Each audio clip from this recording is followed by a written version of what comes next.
I wish you could see my setup right now. It's atrocious, and it's like two in the morning. It's 2 in the morning. So this video is gonna be a breakdown of my new track, Beneath You. It's out now, and it's pretty damn good. I'm not gonna lie, it's pretty damn good. So I'm gonna grab my guitar. Let's get into it. So to kick things off, I'm gonna go over the drums because that's probably the most simple part of this entire song. So the drums just go like this for the entire song. There's little variations in the kick and the snare, but that's it. So on the kick, we have a tape emulator, some saturation, some reverb, kick tweak, and an EQ just to get those low rumbling frequencies out and to high cut, so it sounds more vibey, I guess. So if I actually get rid of this, how would that sound? Honestly, not too much, not too much different, but you know, so what, whatever. Same thing for the snare. Just some Valhalla Room reverb and Pro Q3 just to get those low frequencies out.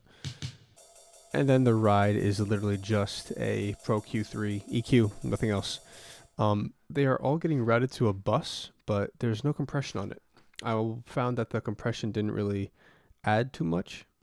It kind of increased it in volume, and it sounded fine. The drum sounded fine with no compression or anything like that, so I just left it alone. Usually I would group all these like I did here and route them to one bus and have processing there. But I figured do it individually, have more control, and at the end of the day, the compressor didn't really help at all. So I decided not to use it. The bass is just a sub bass sound with my favorite bass plugin, Keybase. You can change like the tone, different percussive sounds, and decay rates you can mess with. Very, very in depth. I recommend. It's pretty cheap. I think it's like 30, 40 bucks. I'll put the price up, but it wasn't very expensive if I remember. And now the most interesting part is the guitars.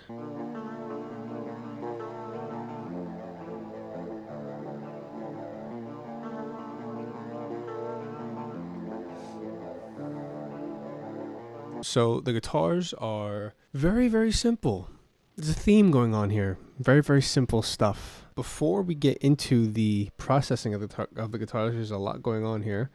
Let's go over the chords that I used because they're very, very interesting. Very interesting, I think. So the chords I'm using right now, or the chords that I use in the song, is B major 7 triad, F major 7 triad, and then an E sus over A triad. Now, the fun thing about major 7 triad is the chord shape of the chord is actually the same. So you can play this chord up here.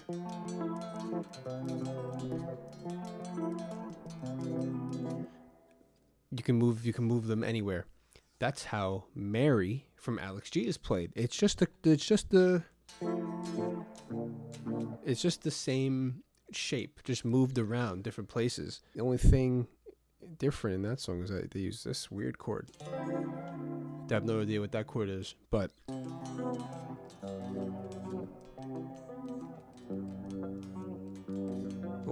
whoa. Now the reason I did it down here with the B major 7 and the F major 7 is that when I do the E sus, that sounds good.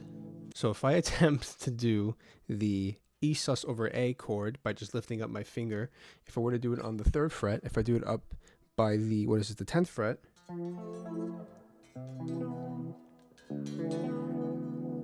it doesn't really sound too good.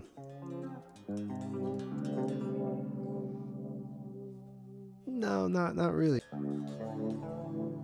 I don't know, it just kind of adds, I don't know, it's kind of nice. I like it.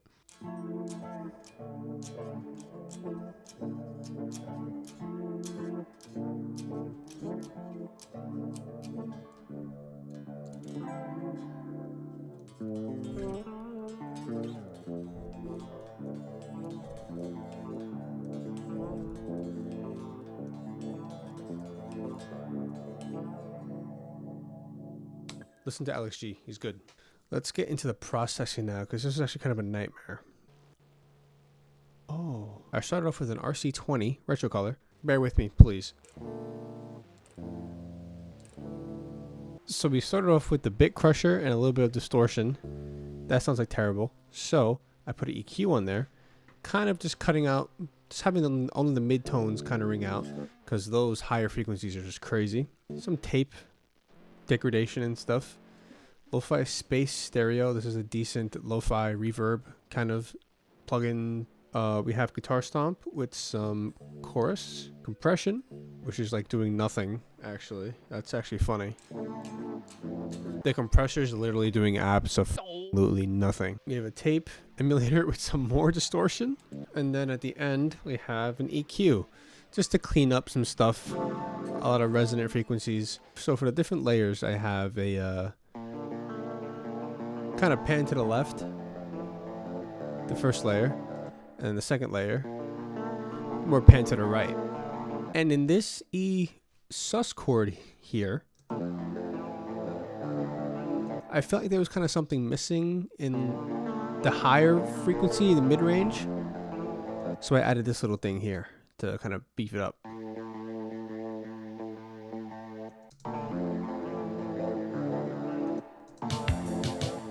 Just to beef it up a little bit and add something on that little F major to E sus, because it was kind of missing something, I think. The first harmonic layer that happens here is this one.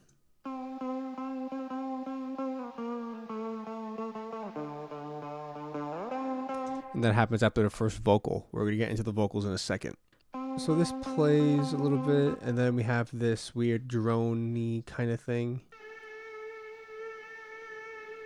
And the processing I have on this is I have Guitar Stomp 4, the Ambient Soup preset. Pancake, which is, I think it's just actually a free plugin. It's an auto panner. You can do some really weird stuff with this. It's really, really cool. Pro Q3 again, and some resonance cuts. That's what I did for the reverb guitar. And then the last thing that I added was this ARP. Yeah, with the delay. It's just a fruity delay, stock plugin, tempo synced on the ping pong delay model. Same thing, auto pan, just some EQ. Now all the guitars together at the climax of all the guitars, just on their own, they sound like this.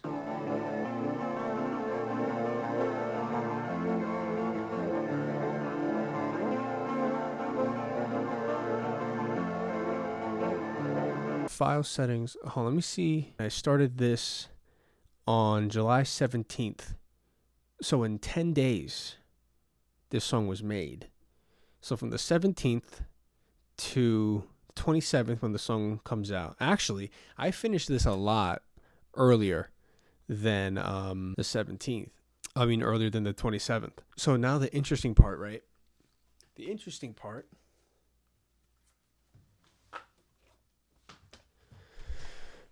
are the vocals. Oh boy, am I excited for this. Let's get into some of the vocal ideas. These two vocal ideas that I had before in the blue were just kind of rough takes. I'll play them for you. Why not? Yeah, that's what I'm here for. We're all adults here.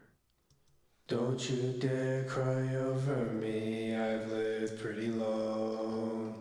It's okay if you mourn me, I'll be with you anyway.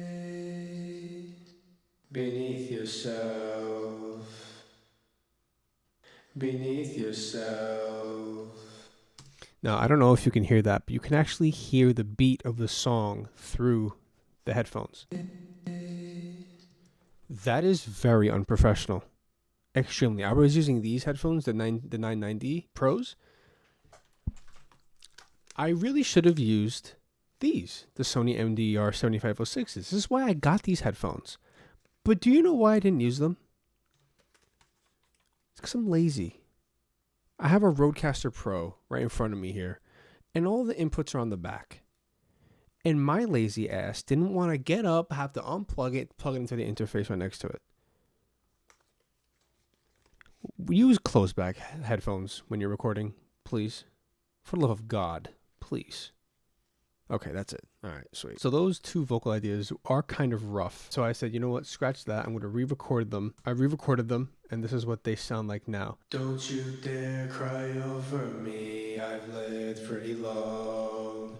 It's okay if you mourn me. I'll be with you anyway. Beneath yourself. Beneath yourself. So those are the vocals on their own. I actually recorded them on this microphone, SM57. So the reason I had to do this cry over me punch in, don't you dare cry over me, is because whenever I did the original take, there was phasing going on. Here, I'll play it, see if you can hear it. Don't you dare cry over. Hear that? Cry over. There's a little bit of phasing happening, and in the context of the mix, right, you can hear that. So hold on, listen. Don't you dare cry over me. Don't you dare cry over. Now with the punch in, it's a lot cleaner. And the reason why phasing was an issue for me is because this song is perfect for my vocal range. I can go low and then I can go high. It's comfortable for me. So I can be very, very accurate with my voice and how I sing certain things. And especially in this song, since it's a very soft, relatively soft spoken or sung song, I have great control of the pitch and the tone of my voice. So in reality, I was kind of singing my vocals too identical to each take. So then for the punch in, I just kind of re-recorded it, changed the timbre of my voice a little bit, and the phasing went away. And that's a very important thing for vocals, for vocalists. This is kind of my first real actual vocal song that I released other than Spider. Phasing's a big issue, and it can really ruin a mix if you don't catch it in time. I'll go over the processing now, actually. So on the vocal bus, obviously, auto-tune. For the people who say that you're not a good artist if you use auto-tune, honestly, if you use auto-tune in a tasteful way, it's fine. It's okay. Because if I didn't use auto-tune, this song would be a Yoko Ono parody. So I'm going to leave my auto-tune on. Thank you very much. After the auto-tune, we have some reverb, another tape emulator with some saturation and wow flutter. Compression came in clutch for these vocals, man. I'm telling you, there are a lot of peaks. I was messing around with Soothe. This is kind of like an auto resonance, kind of dynamic EQ compressor thing. I don't know exactly what it is, but I use it all the time. It's great. Too much money, way too much money for a piece of software, but fuck it, yeah, sure. And then EQ. So this kind of area here is where my S, because I have a very pronounced S sound. Usually I would throw a de-esser on here, but I don't have any good ones, and this is a de-esser is just a dynamic EQ compressor combo for a specific band, dude. You don't like, so any sibilant sounds that I say, those frequencies would get ducked down because they were getting kind of painful when the mix was played. That's all the vocal processing for there. Let's go on to the second part here.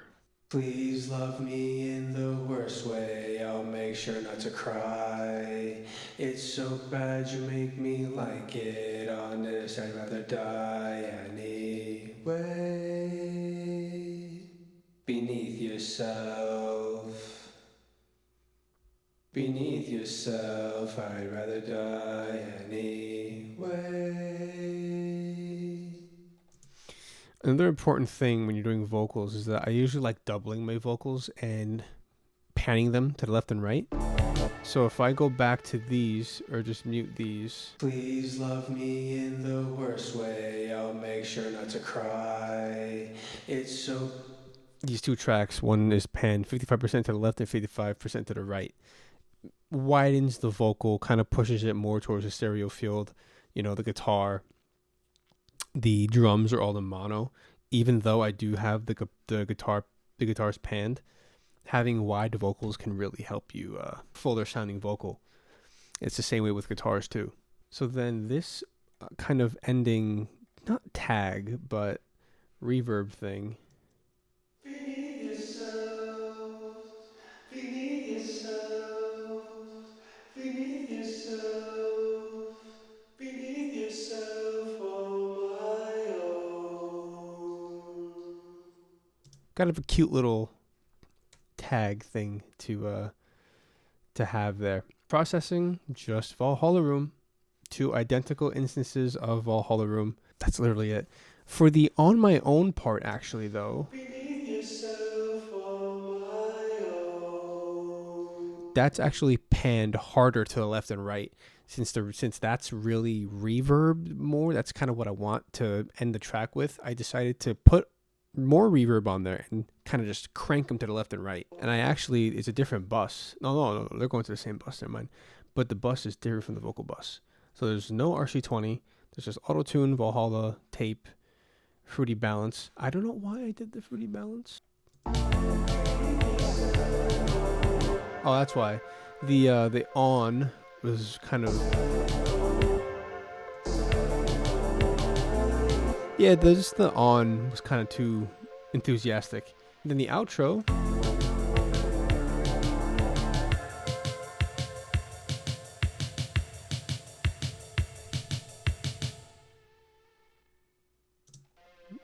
There it is. That's the whole song.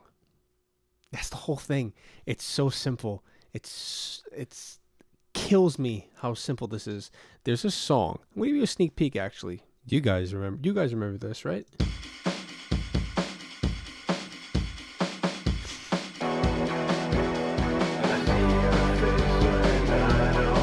So I posted this demo, right? It's only like a minute and a half or so. Just a demo of this track, right? I started this track, right, September 19th of last year and have 50 hours on it, and I'm at a loss. I'm at a writer's block, pretty much. I don't know what to do with this song at all. I added this little thing here. And then I added these little like weird guitar slide things. That sounds really bad that sounds really bad on its own, but in context, it doesn't actually sound that bad.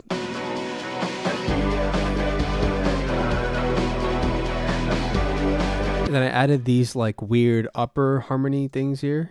I see your face when I don't move. I see your face when I don't move. I have no clue what to do. Yeah. Oh yeah. I also added this weird synth down here.